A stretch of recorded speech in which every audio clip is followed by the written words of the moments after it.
also would help if I.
Hello, and welcome to Mayor Jim Strickland's True Blue Tuesdays. My name is Ike Griffith, Director of the Memphis Office of Youth Services, and I would like to welcome you to our first session.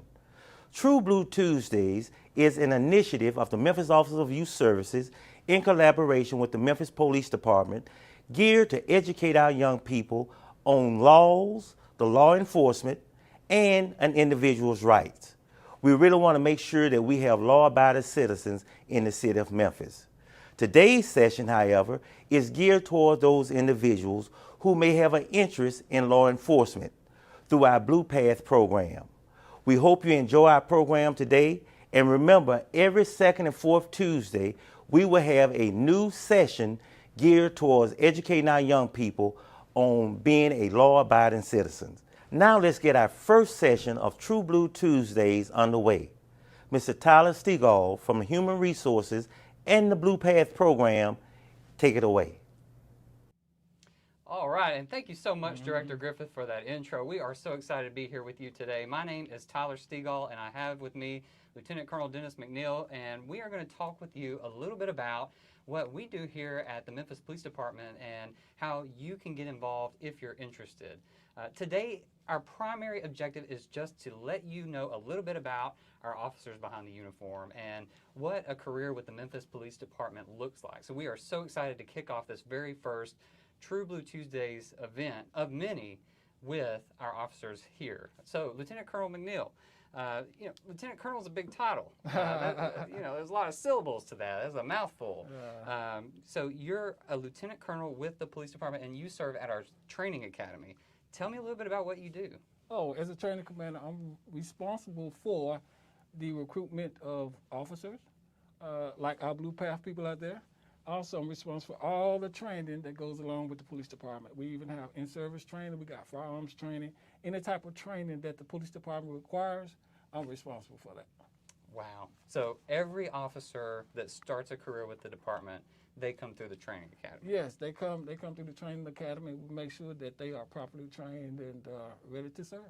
Great. And if someone's interested in being an officer, what does that training look like? Am I there for a full year, or what's that look like? I wish I could have them for a full year, but unfortunately, it's for 6 months.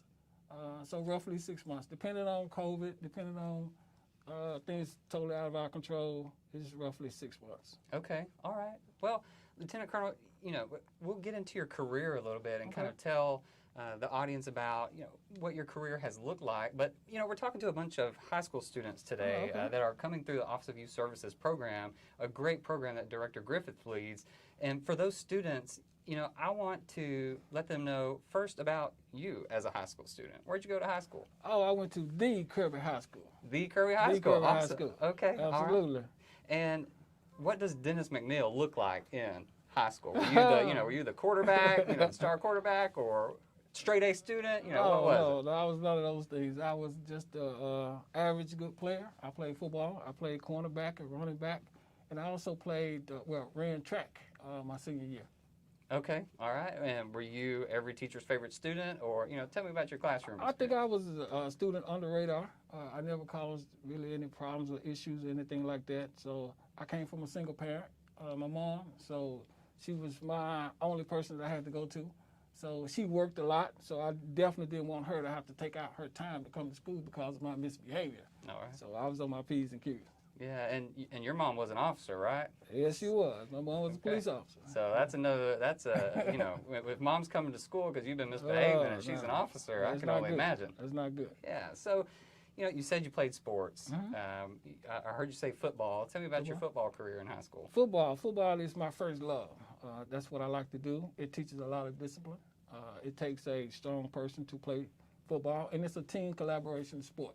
So if you can be individually good, but you're better once you come together and learn how to play together as a team. So that's why I love playing football. Physical, hard sport. It's not for everybody. So it's for big boys. Yeah. Okay. Well, you did great in high school. You graduated, obviously. Obviously. What'd you do after that? I attended Memphis State. It might be to you, University of Memphis. Yes, sir. But I attended Memphis State. I majored in accounting. And once I got to school, accounting, I love accounting, but one day I was just in classroom and said, hey, this is not for me. It's too boring. I'm a people person. I love being out. I love doing stuff with my body and my hands, and counting numbers all day. It just wasn't for me. Yeah. So, a lot of students, they're thinking about college. Yeah. It's time to start. These are a bunch Absolutely. of graduating high school seniors on our call today, and some are even younger than that. They're trying to figure out, what's for me? Where do I belong? So you're telling me you didn't know the answer to that in high school. I didn't. I did not. I never wanted to be the police. Never, ever, ever. But I think in my subconscious mind, me listening to the stories that my mom was telling, it kind of, I think in my subconscious mind, made me gravitate to it. Yeah. And so how did that happen? You were in college. You made I it was all in the way college. into college, I was in and college. you decided you want to be. Just one day, the light bulb came on and said, hey, what are you going to do for the rest of your life? Or what do you want to do as a career? And the light bulb came on and said, hey, be a police officer. And that's how it happened. Okay. So I went to my mom and said, hey, I want to be a police, and she was not for it. Oh, no, she was not for it. Memphis, Tennessee? Well, Mom, you are. So she kind of didn't want me to do it because she was doing it. When she realized that's something that I really wanted to do, then she started teaching me the steps on what I need to do to start my career. Okay. And what were those steps? We're here talking about the Blue Path program today. There's a PST behind me. I see him. Yeah. So what is a PST? How did you get involved in the department as a PST? And take us down that road. Well, I wanted to be a police officer, but she told me, for one, I was not old enough. I was only 20 years of age, and I had right at enough college, but not quite enough. So she said, hey, why don't you start your career by being a police officer? I mean, PST. And I'm like, what is that? She said, well, PSTs, they go out and handle non-serious accidents. Oh, I don't want to do that. She said, well, I think it'll be a good start for you, and you'll start your career. And guess what? They pay for your college. I'm sold. Let's go. So that's how I became a PST. Excellent. So they paid for your college. They paid for it. That's awesome. And so you work as a PST, and you're also going to college. Absolutely. Yeah. How was that? It was, I mean, you have to have some type of priorities. You have to have some type of commitment. And you learn that through school. So when you go to college, you're going to a different level. So it's a maturity thing. So it could be tough, as tough as you make it, but as long as you put your priorities in order, you'll be okay. Okay. All right. So you served as a PST. How long did you have to do that before you become an officer? Well, I didn't. It was like roughly a year, but I had to wait a little bit because I still wasn't 21. Mm-hmm. So I would say a year. I served as a PST. One of the best advice that my mom ever gave me. It gave me an opportunity to see the internal works of the police department, how it worked, and in a not so stressful environment as police officers. As we all know, it's very stressful. Mm-hmm. But as a PST, I learned how to work the radio. I learned the chain of command. I learned the kind of inner flow of how things work, paperwork work. So it gave me an insight, a quick snap of the internal side of the police department. Okay. And, many of these students on this call, they may be a little bit apprehensive because police work is intimidating, or, maybe they're not accustomed to anything like this and never done anything like this in their life. How is PST a good avenue for that? Are our PSTs right behind the officers, and are they exposed to anything dangerous, or, what are they doing all day? No, PSTs, they are not exposed. We don't put them in situations where they have to settle conflicts. The only conflict that they may have is two motorists had an accident and they mad at each other. But we don't even encourage them to intervene in that. Matter of fact, they are not to intervene. They are to notify a police officer to come on the scene and handle the situation. But their job is basically there to investigate the crash, document the crash, and make sure everybody is healthy and safe, call an ambulance if needed, and do their proper protocol. Okay, excellent. All right, so that's a little bit about you as a PST. Mm-hmm. You served there for a little while, and then you went on to become an officer. Mm-hmm. Tell me a little bit about that transition. What's it like becoming an officer? Is there an experience that you had early on in your career where you were like, man, this is for me. I'm in the right place. Tell me oh, man, I never imagined myself being the commander over the training academy when I was going through it. But it was me being a sports guy. I kind of knew how things work, but the training academy itself was a learning experience. It was a great experience for me. Again, at the age of 20, your maturity level is at the age of 20.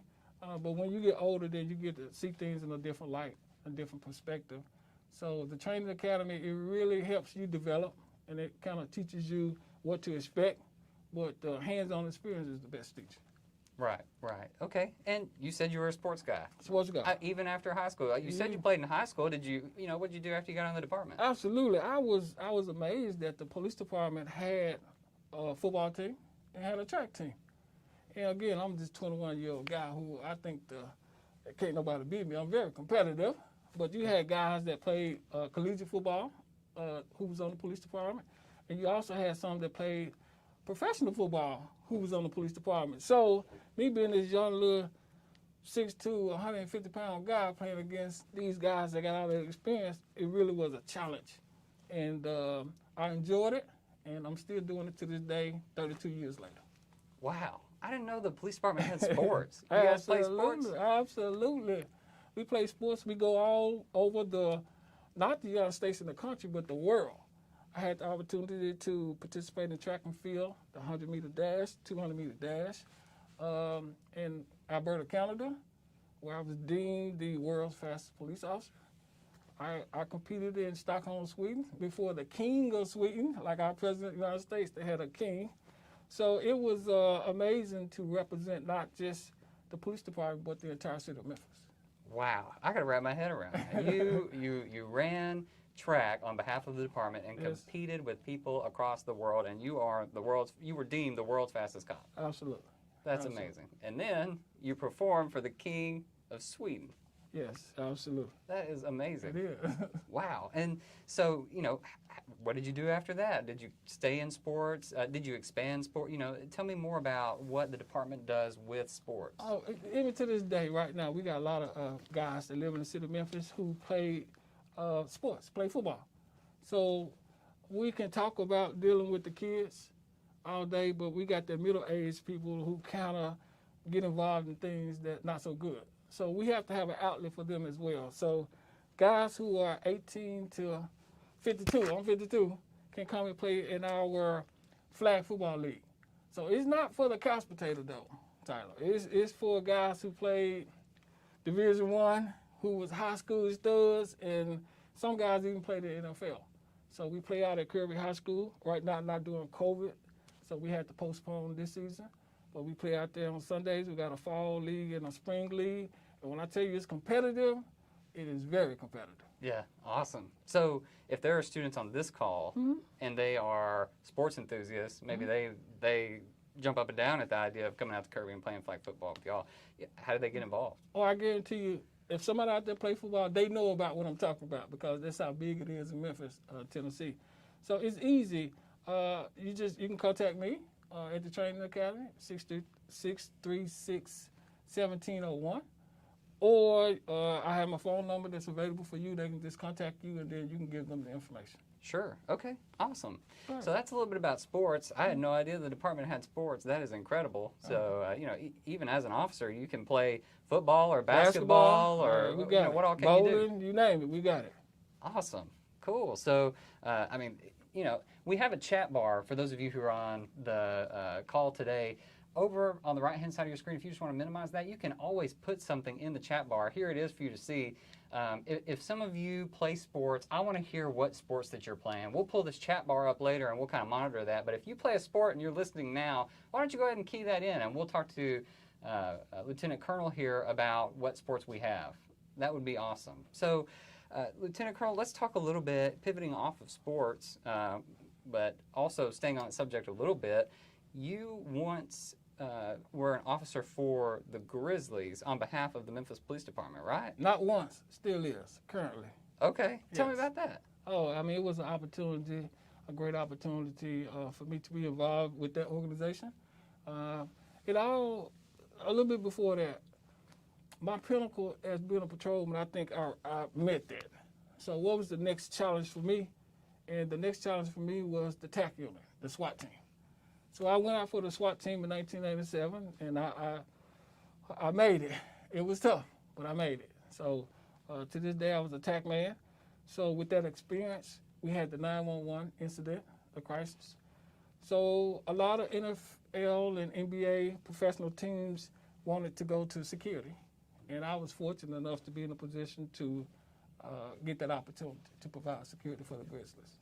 So you traveled around with them? Anywhere 15 years I traveled with the Memphis Grizzlies, to and from, East Coast to the West Coast.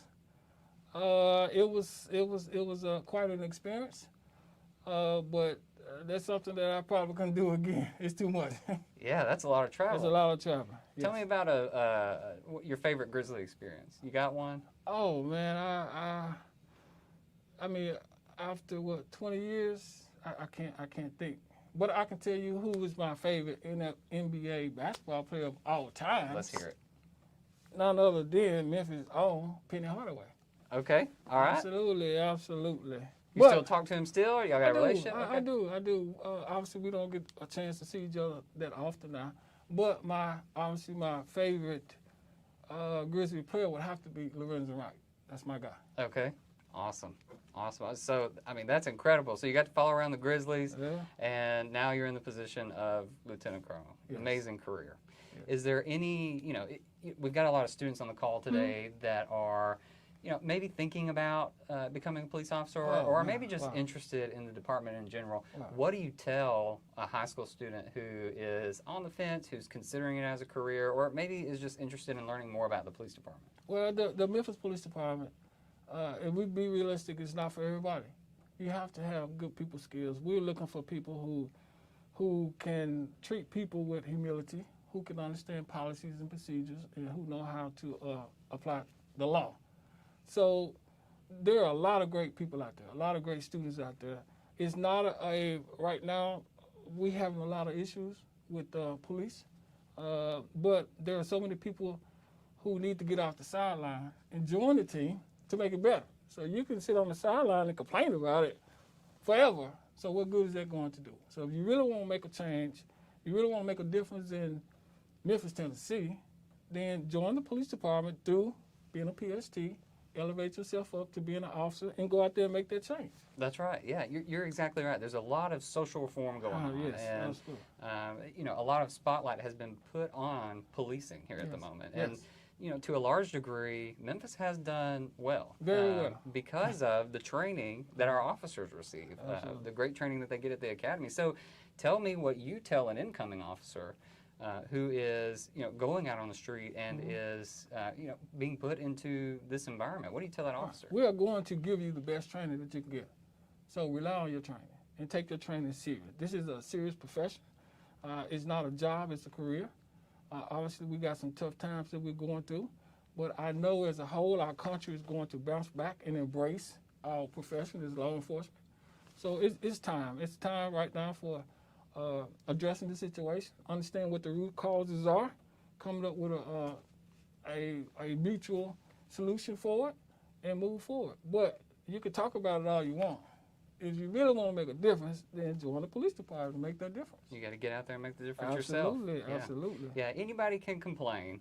In a room of 15 people, all 15 are going to be really good complainers. Right. But, there's only going to be one or two who are going to come up with a solution and do something right. Make a difference. I believe that's the people on this call today, and I want to see some of our students do that. So we're going to transition now. One thing that I want to do is I want to show the students, you talked a little bit about what our PSTs do. You talked about, if there's a crash, they're responding to the scene and they're taking a report. We actually have a video that I want our students to see, and what we're going to do is we're going to transition and look at that video, and we're actually going to bring one of our deputy chiefs in and talk with you a little bit about his career. He actually started as my a PST. classmate. That's right, yeah. So y'all are in the same class Yes, together. So we'll bring in Deputy Chief Wright, and he'll tell you a little bit about his experience as a PST as well. So right now we're going to transition to that video, and we'll be back in just a moment. So a PST is a police service technician, and what we do is we handle traffic accidents, we handle abandoned vehicle calls, we write short citations.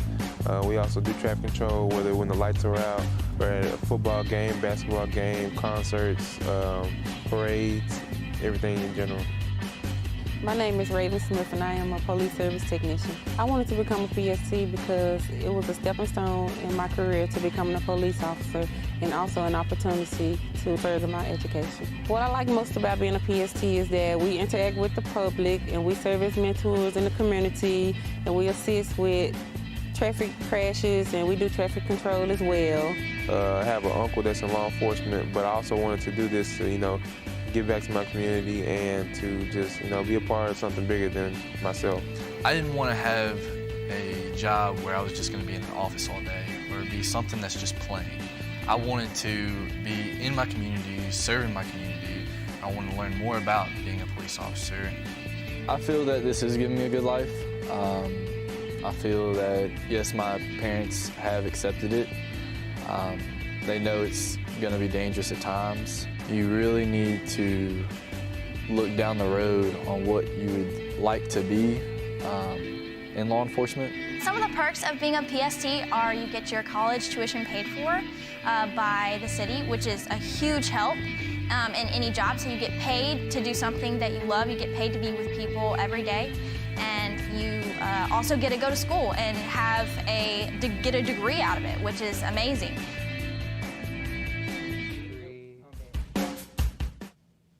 All right, and we're back. Thanks so much for sticking around with us, for watching that video, and thanks again to Lieutenant Colonel McNeill, who did a fabulous job. I'm so thankful for him for coming and spending time with us. And now we have Deputy Chief Paul Wright. And Deputy Chief Wright has been on the department for many years. He was in the PST class with Lieutenant Colonel McNeill, I learned. That's correct. So, Deputy Chief Wright, same thing that I started with Lieutenant Colonel McNeill. You've got a long title before your name, Deputy Chief. There's a lot of syllables there. There's a lot to that. Tell me a little bit about your role on the department and what you do.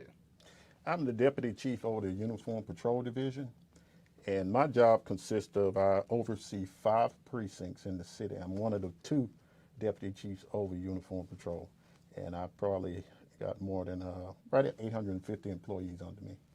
850 people. That's correct. That's a whole city in some places. It is. It is. That's a lot of people. Okay. All right. Well, before you got into Deputy Chief, let's take a step back. We're talking with a lot of high school students who are on the call today. Okay. Tell me about Paul Wright in high school. Where'd you go? What kind of student were you? Paul Wright in high school. I graduated from White Station High School. Okay. I'll tell anybody, I grew up kind of all over the city initially when I was young. I lived in North Memphis, South Memphis, and I guess around the 4th grade, we moved out to the Sherwood, Cherokee area, and we got a little house, Mom and Dad, and we lived out there for a while. My dad died at 16 when I was 16, and of course, as a 16-year-old without a dad, I went through my changes in life. I didn't want to disappoint my mother, and I tell anybody that. I always tell that story that, it hurt me when my dad died, but I was always a leader, and I never wanted to be the follower in anything. And I didn't want to put my mother through any changes, but I was never that great kid. Now, don't get me wrong. I had my little moments. But I never wanted to put my mother through any real changes because she always was there for me, and I knew she loved me. So. Okay. Well, tell me about your involvement in high school then. I imagine it changed a little bit, with your dad passing, but did you play sports? Were you a straight A student? Tell me about that. I wasn't a big sports player. I was real small. I was tall, but I was a real thin guy, so I didn't really get into the sports thing, but I did. I was in band for a moment, and I did the band thing. I was a trumpet player, but I sucked at it. I basically say I wasn't the best trumpet player, but I did enjoy band. I was a quad student, for say.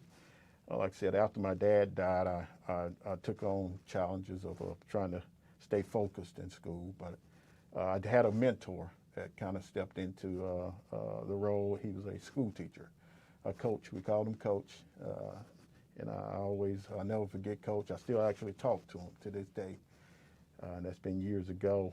He helped me through a lot of the challenges that I had growing up and not knowing what direction I wanted to go in. At 16 years old, I did have a little job that I took on, fast food. I worked at a pizza parlor. It's called Godfather's Pizza. I don't know if you remember that. It was in a Poplar Highland area. And working at Godfather's, I had a lot of fun. Me and my friends, we worked there, and we used to goof off a lot. I worked there till I was turned 18 working there. And some of my friends, a couple of my friends that I went to school with, lifelong friends, they asked me what I was going to do in life, because it was time to transition and go to college and things like that. And I actually was going to Southwest at the time, and Southwest College. I started going there, and I really didn't know what I truly wanted to do even then. But I know my school teacher, my coach, my mentor, he talked to me about law enforcement, so I did have the mindset that I wanted to be in the criminal justice field. I did have a friend that worked as a manager at Godfather's. He was an ex-military guy, and he talked to me about Memphis Police Department hiring. And he was going to go in and put in, him and my friends. So he asked if I wanted to tag along to put in as at the Memphis Police Department. I said, man, what am I going to do at the Memphis Police Department? I can't be a police officer. You know, I kind of laughed and chuckled about it. He said, well, they got the police service technician program. And he explained to me what it was, and I said, well, I guess I'll go. And I actually went, I tested, and they hired me. They hired me on the first go around. And the bad part is he didn't get the job, or my friends didn't get the job. Oh, the guy that told you about the program. But I got the job. Yeah. From that point, it seems like everything just started going in the direction I wanted to go in at that time. And just good things started happening for me. I stayed on pace. I continued in school. I got the hours I needed to complete the police service technician program. Mm-hmm. Once I got those hours, I started in the academy. I was 20 years old when I went through the Memphis Police Academy as a police officer. So you started as the PST at 18? At 18 years old. I turned 19 while I was in the academy becoming a PST. Okay. And at 20 years old, I went back to become a police officer. And 3 months away from my birthday, I graduated as a police officer, but I couldn't carry a gun. I was the youngest police officer at the time to graduate, but I couldn't carry a gun at 20 years old. So after 3 months sitting on the desk as a uniform officer, I was able to get my gun, and then I was able to go out to the streets and become a police officer. So you were one of the youngest patrol officers. You couldn't even carry a gun. You I couldn't even patrol, really. Couldn't even patrol at that time. But okay. I actually was able to go through the training. They got me through the training, and 3 months after I graduated from the academy, I was able to go out to the streets and be a police officer, conduct myself. Okay. So, we've covered a little bit about what the PST program is. We've covered that they handle traffic accidents, things like that. My question for you is, what was your favorite part of being a PST for these students who are, they're considering it, but maybe they're trying to, wrap their mind around what PSTs do? What was your favorite part? Well, I'll tell anybody. I could have went either direction as a young kid. I didn't know, like I said, I didn't know what I really wanted to do. But I knew I had good people around me. I knew I had some leaders around me, mentors around me that wanted me to do right. The police service technician program, when it was brought to me, when they talked to me about it, the money was probably the first thing that got my attention on it. Yeah. Because I think at the time we were making like maybe $24,000 a year, and that's a lot of money. I was bringing home like every 2 weeks a $1,300 check. And that was like a lot of money because I had insurance. I was able to take care of my mom, and I had money I could put in the bank. I had a bank account. I even had my own car, so I was able to do a lot with the money that they were paying me. And I'm not going to say just do it for the money, but after I got into the program, I started being around police officers, kind of started seeing how the job really worked. Got a lot of experience on using the radio and even helping people. I saw where, as a police service technician, you know, wow, you could actually save a guy's life, or you could talk to people that's been in problem, that's having problems, and give them advice that they need to actually be able to, you know, go through with handling their situation that they were in at the time. And, you know, I found it to be, you know, it made me responsible. And I tell people I also saw some bad sides with guys that were going through the PST program with me, because there were guys that went through the program that didn't want to go to school, that didn't want to do the things that were required to be a PST, so they lost their jobs. Right. And that kept me straight too, because I didn't want to lose my job. I didn't want to embarrass my family who came to watch me graduate as a PST. I didn't want to embarrass them by losing a job that they were so proud of me having. And it was a good job. It's a good job. It's respectful.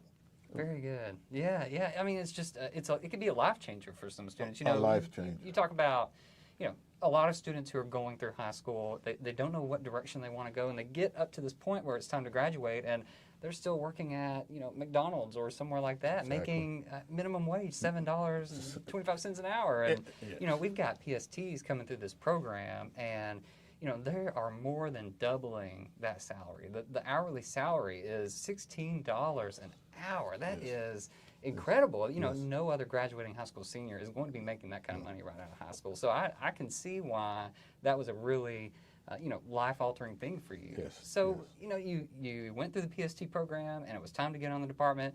You became one of the youngest patrol officers, you know, in the history of the department at 20. What kept you on the department? You know, did you just figure out that this was truly for you? Well, I think that's one thing. I did find that it was for me. I found it to be a really exciting career. Where else could you go and see the news before it was even put out? Right. And, you know, I had opportunity to help people, you know, and talk to young kids, help the old, the young, you know, in situations that they were in. And, you know, after I every day that I came to work, I wanted to come to work because it was something there for me. I had a lot of friends on the job. I got a lot of friends on the job.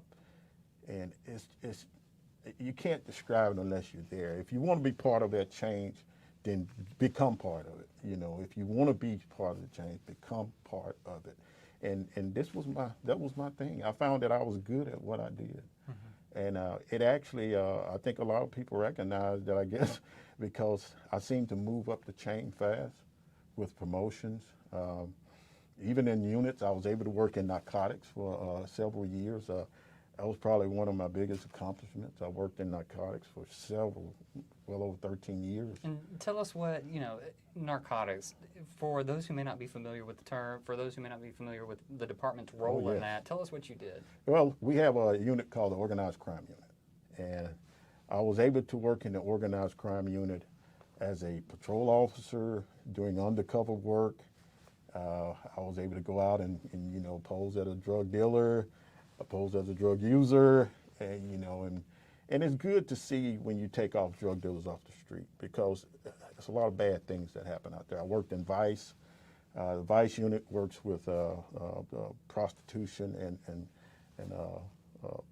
panderers, guys that go out and push girls out to be involved in the prostitution ring, human trafficking type of issues. I was able to work in that. And seeing when you help a young girl that's out there that's been on the streets for a while and get that guy that was pushing her out to the streets, forcing her to go out there, that's a good thing. And you see it. And I tell people, you don't always get the thanks you deserve or that you might want, but you'll feel it inside when you're helping people in that manner. And you know, working in that unit was probably one of the most exciting times of my life. Now, I have had the opportunity to work in other units.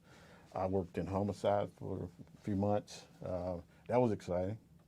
I was able to work in what we call the Project Safe Neighborhoods unit. Worked in uniform patrol for at least, I did 5 years in uniform patrol as a patrol officer, and that's one of the first things you're going to do coming on this job. you're going to be a uniformed patrol officer, and you're going to work out in the streets doing patrol work. Yeah, talk about the way that you transition, because I get a lot of students who ask me questions about, I want to be part of crime scene investigation, or I want to be part of TAC, or whatever it is. How do you navigate that? Can you come in, if you get your degree, can you come in and be a part of CSI, or do you start as a patrol officer? Talk with us about what the typical move throughout the department looks like. Well, you first come in as a patrolman, a P2P, which is a probationary officer. You do 1 year as a probationary officer. Once you do your 1 year in, you'll go out on your own, and you'll be able to, you'll do like 80 days riding with somebody, but after that 1 year, you come off probation. You go out on your own. You'll be able to patrol on your own. After your third year on, you'll start seeing yourself. You'll be able to get positions. You'll be able to become a field training officer in 3 years. You'll be able to actually work in crime scene. If you want to put in for a position in crime scene, you can. Now, be mindful, it does take time to get these positions, because we somewhat bid for them on time in. But you do get a lot of training while you're actually working those as a patrol officer. You're getting a lot of training. You do have an opportunity to go to narcotics after your first year on, or you work hard, and that's what it's all about. You work hard, then your work's going to be noticed, and people are going to want you in their unit. But you got to work hard to get there, and it's all about hard work and learning your job. Learn your job when you get here. Okay, and one of the things that we talked about with Lieutenant Colonel McNeill was, their MPD has sports. I didn't know that. They have their own sports team. Is there anything like that students should know, that not only am I going to be down in the weeds working as a patrol officer every day, there might be other opportunities for me as well. Is there something that maybe you were involved in that you didn't think the department had? Well, those are community outreach. That's part of our community outreach program. Sports. You got Boy Scouts programs that we have. POW League. They have the POW League. We do a lot of community and neighborhood meetings where you can go out and you can talk to the community. There's a lot of things that you might find yourself good at on this job. If you really like to talk to people, the young people, we can find a place for you there, talking to the young people.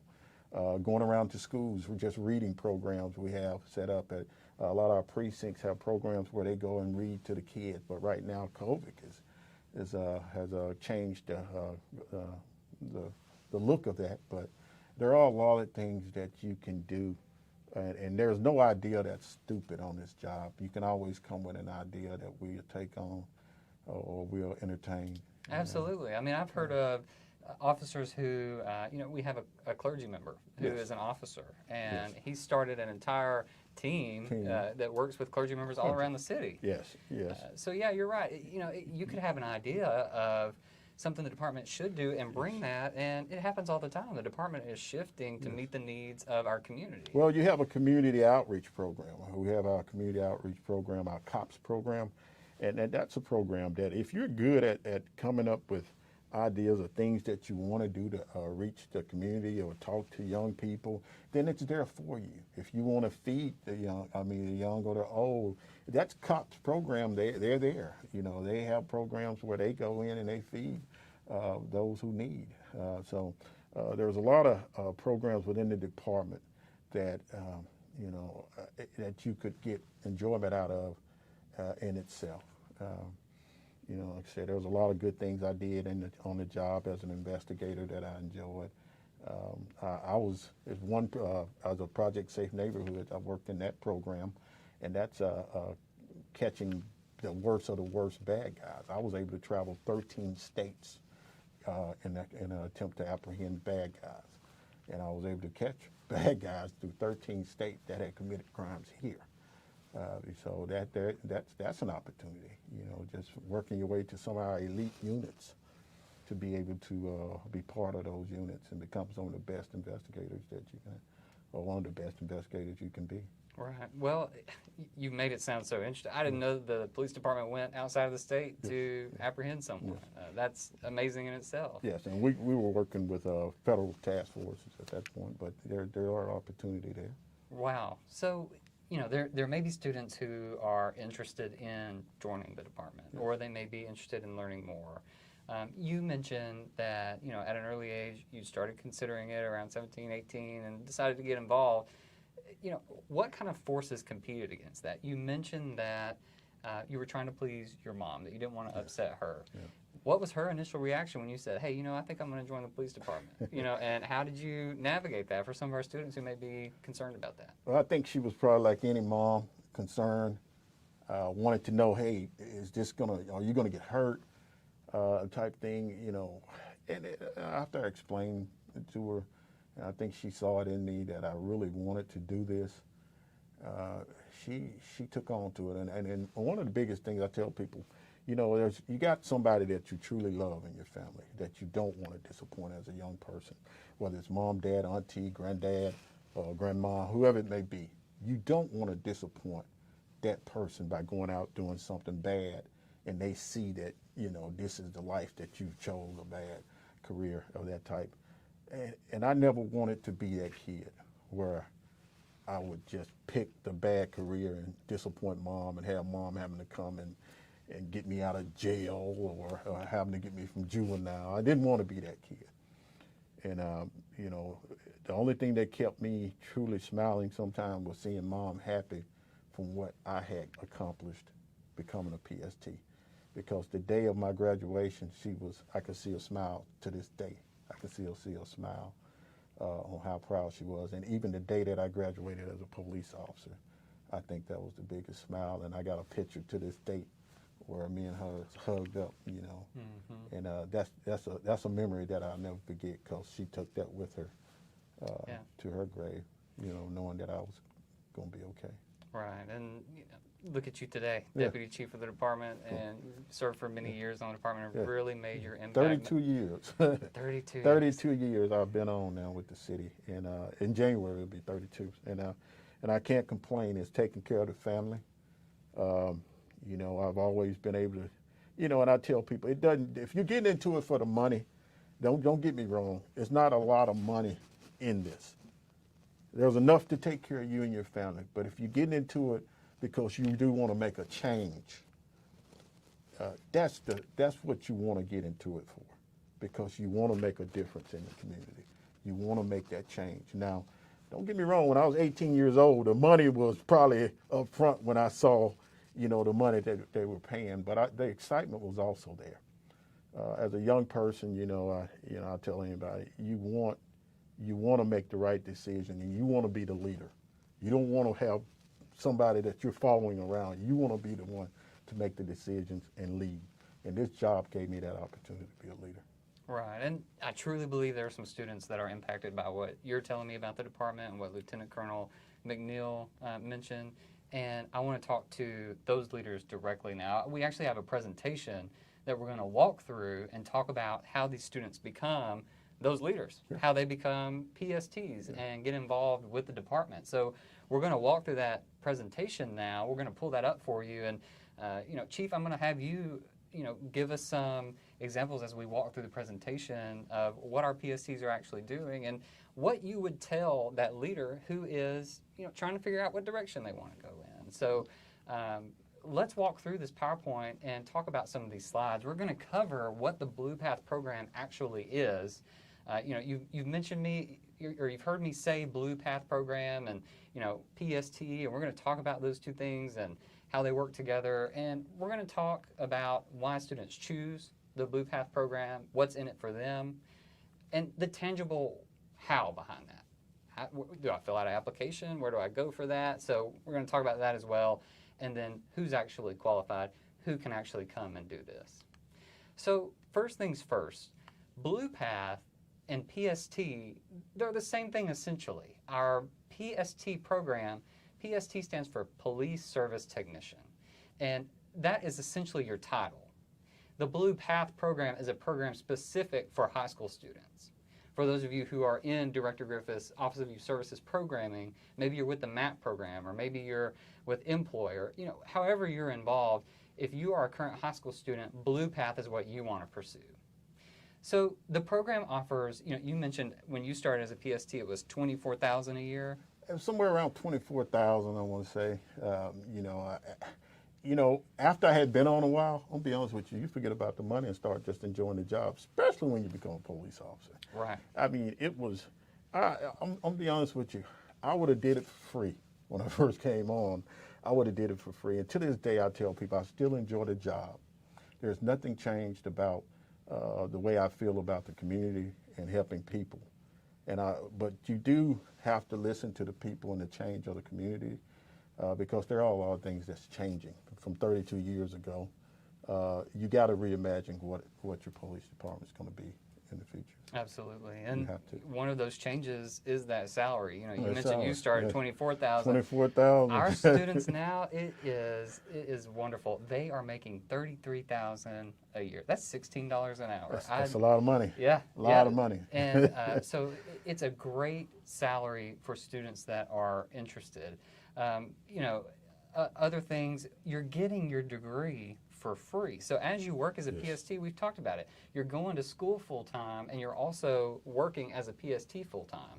And what we do as the police department, we pay for your education.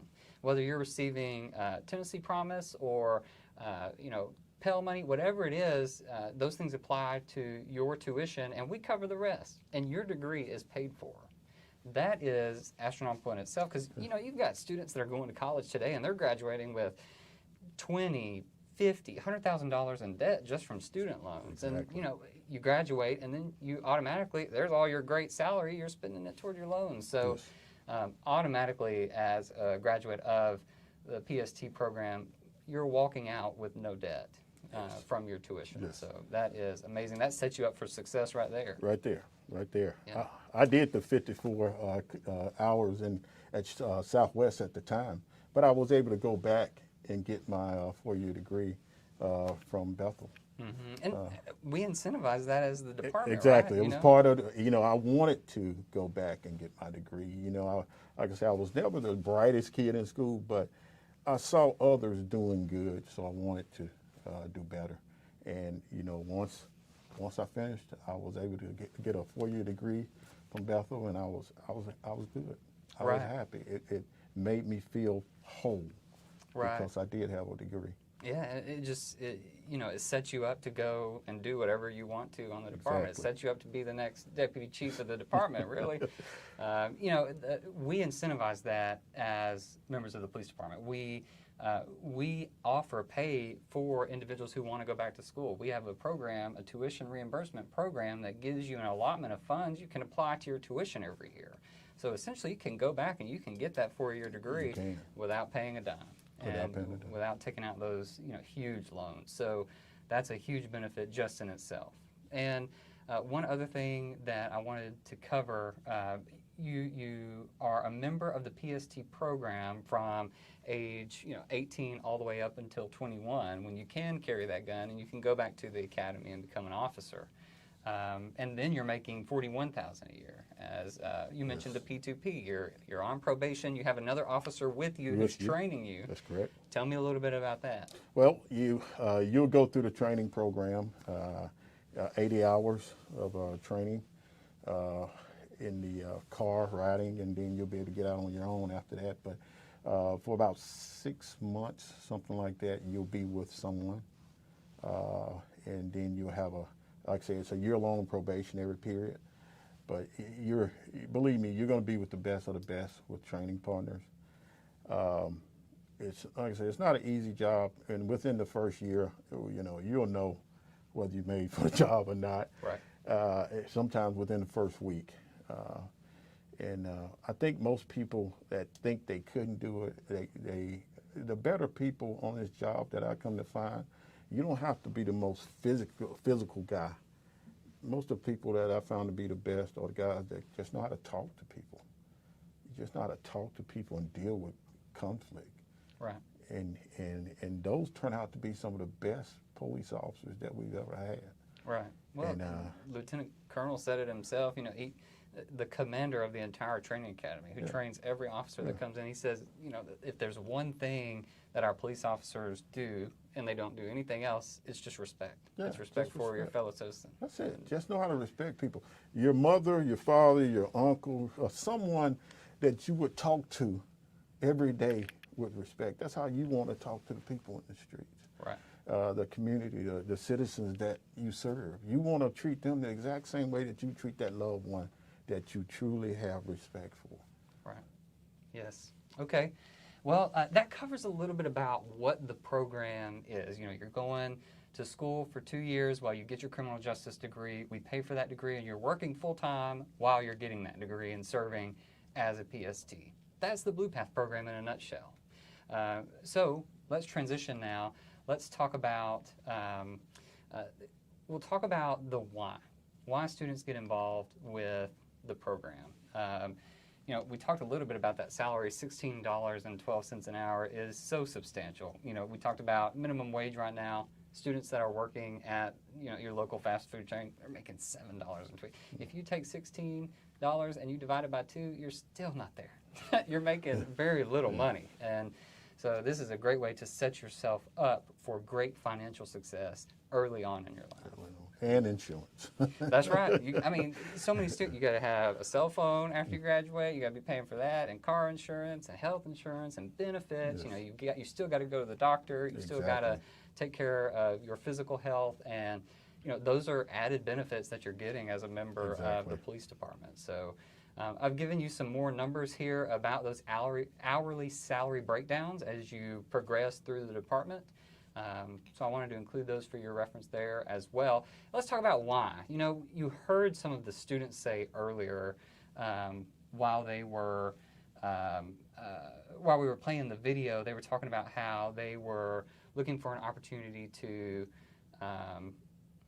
build on the foundations that they had from their parents. Some of them talked about how you know, some of their parents wanted them to go on and be this accountant like Lieutenant Colonel McNeill, or want them to go on and be the next professor or doctorate degree. But, you know, some of our students, they just say, look, I'm trying to change up my community. I'm trying to make a difference here. So, you know, as a PST, you're not out doing the same things that an officer is. How can you really change your community as a PST?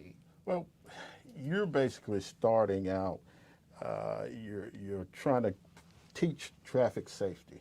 That's what your role is. You're working with traffic, and your job is, you may give a parking ticket here.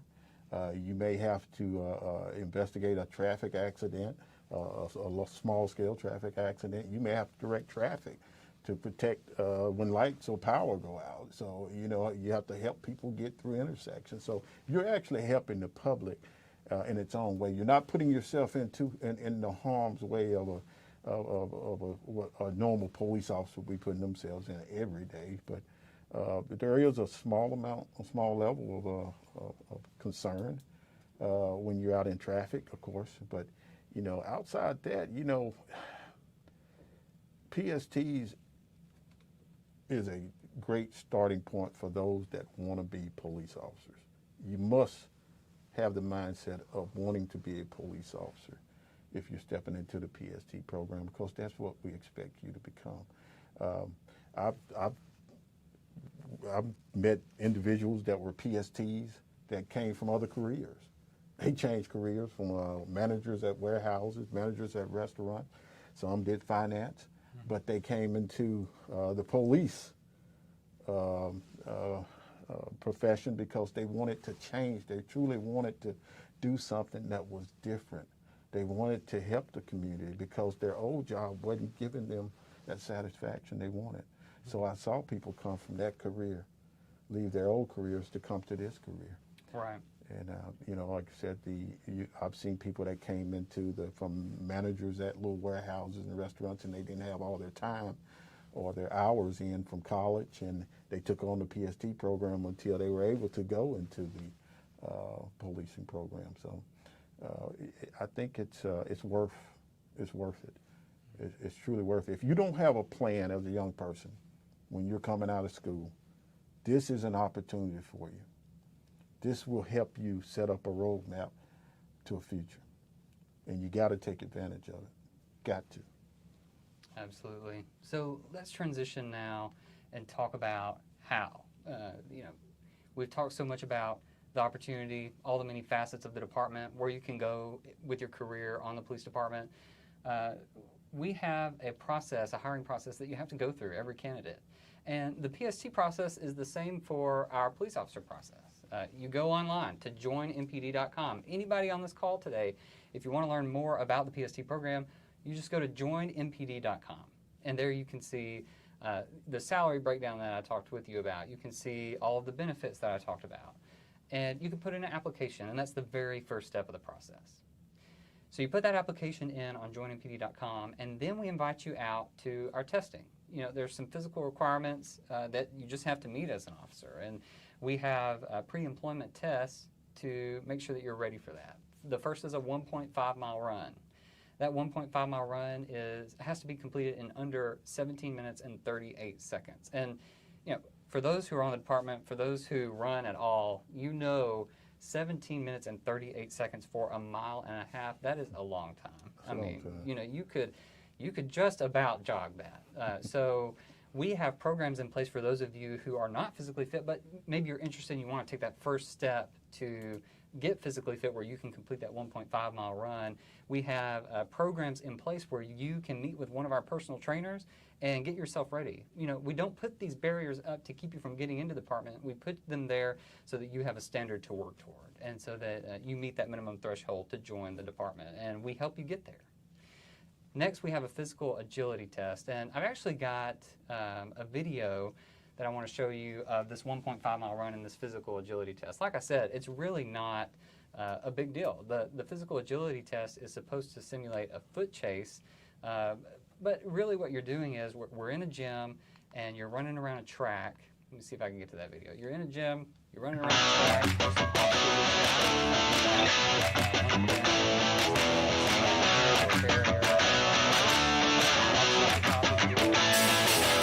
You know, run up to that, jump over it, keep on moving. We also have something that simulates, you know, like you're running up and down stairs. We have something that simulates a loading dock. It's about 4 foot high. On top, bunch of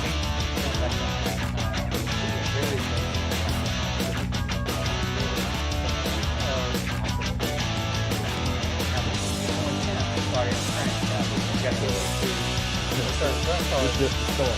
Right. But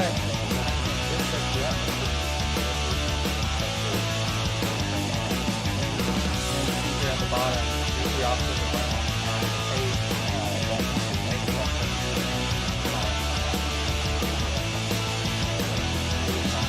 we have all of the materials online to set you up for success on that. So that's our 1.5-mile run and our physical ability test. To get into the department. And then the next is that written exam.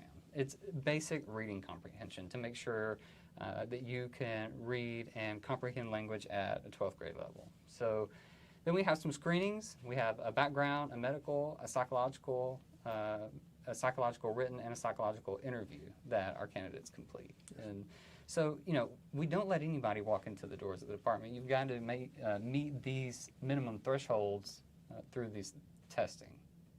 And then you get a job offer. And so let's talk about some of those minimum requirements to get into the program. You have to be free of felony convictions and drug use. You can't have any pending court cases.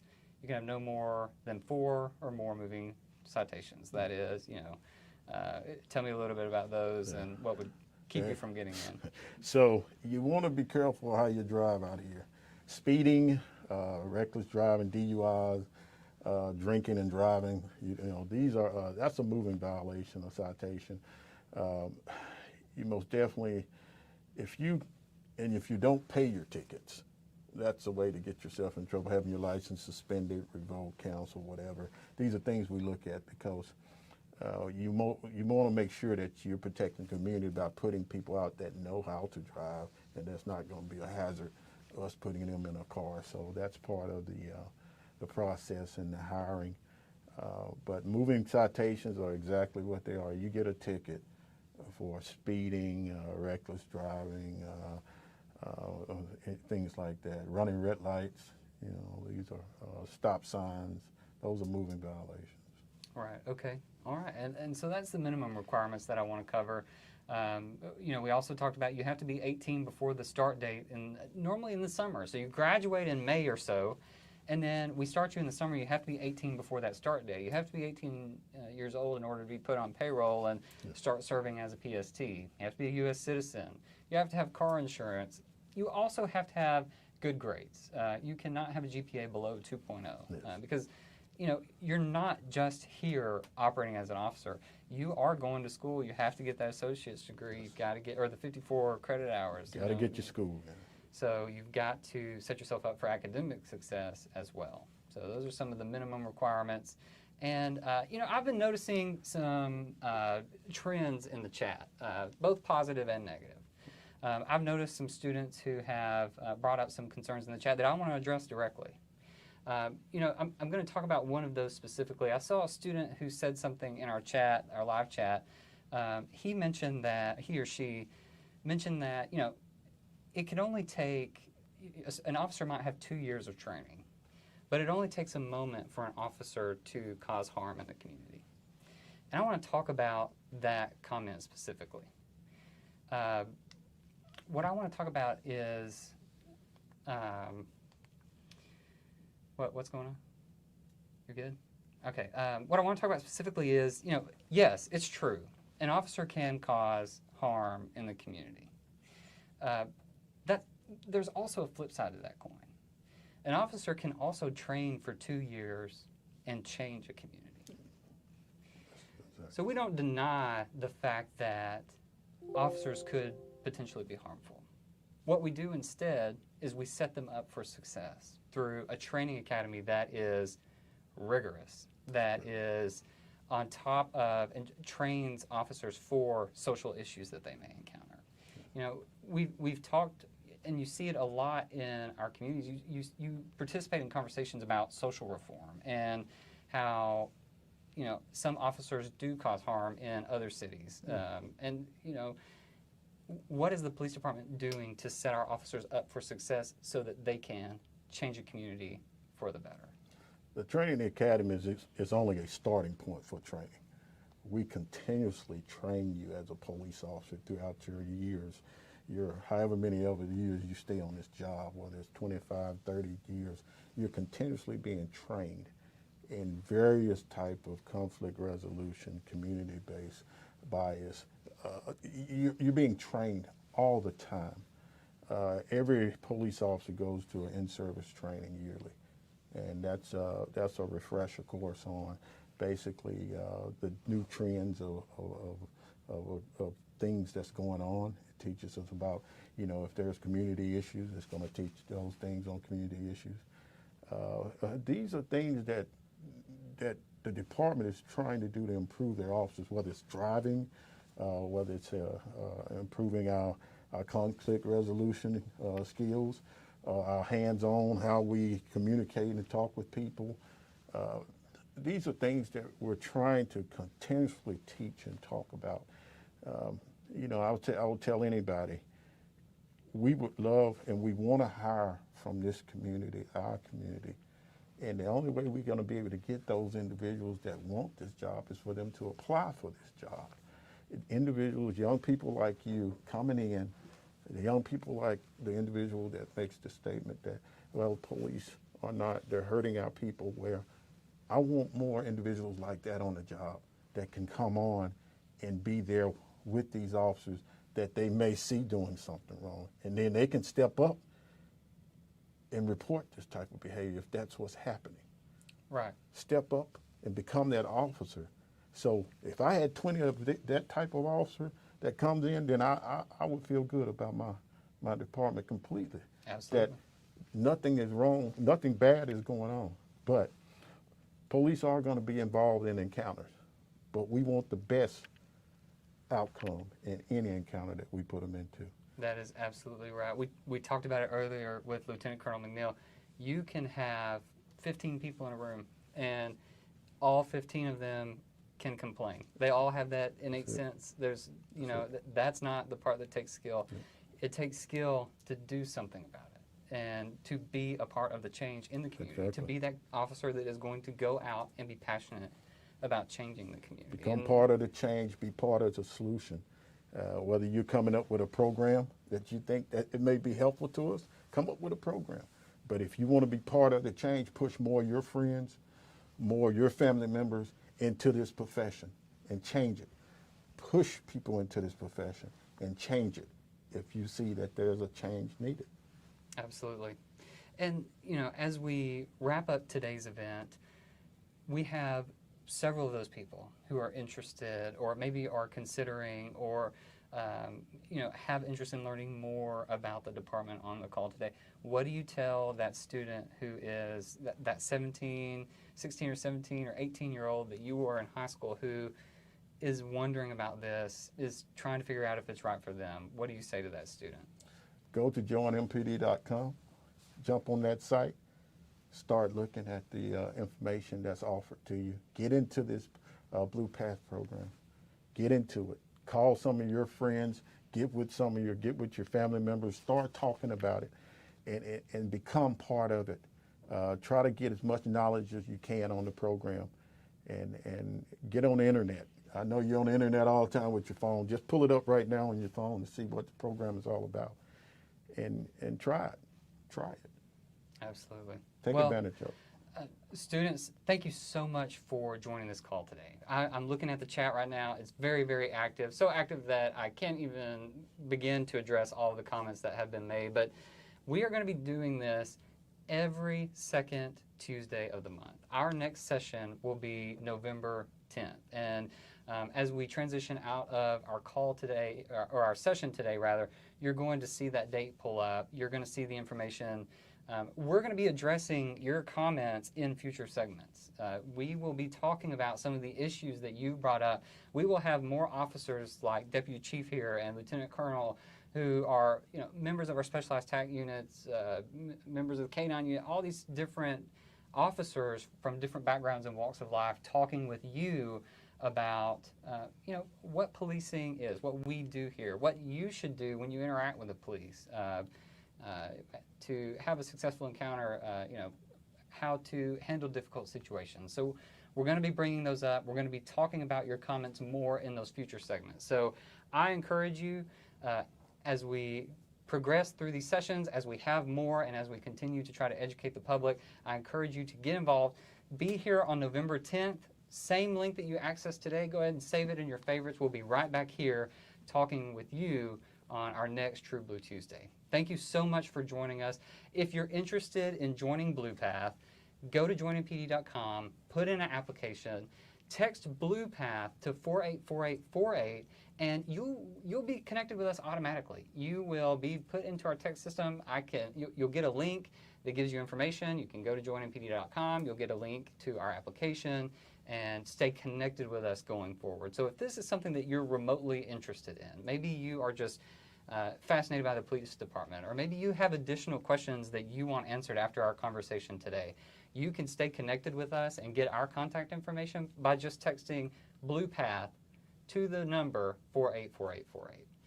So again, thank you all so much for your comments. Thank you for your participation in today's event. We are looking forward to another great event on November 10th, and we will talk with you then. Thanks so much. Have a great evening.